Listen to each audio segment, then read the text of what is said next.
নমস্কার।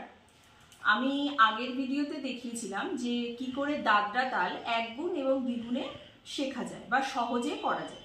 যারা একদম নতুন সূচনা করেছেন বা করছেন বা করবেন ভাবছেন, আমি তাদের জন্য একটা নতুন ভিডিও আনছি আর কি, এনেছি।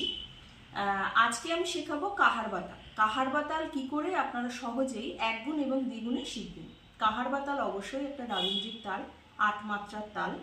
তো সেই তালটা আজকে আমি এক গুণ এবং দ্বিগুণে শেখাবো।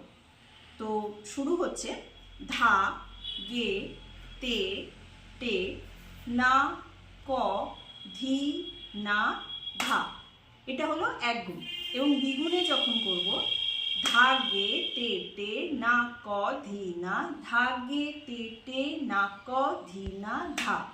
এবং এক গুণ এবং দ্বিগুণে যখন করব, ধা, গে, তে, টে, না, ক, ধি, না, ধা, গে, তে, টে, না, ক, ধি, না, ধা, গে, তে, টে, না, ক, ধি, না, ধা।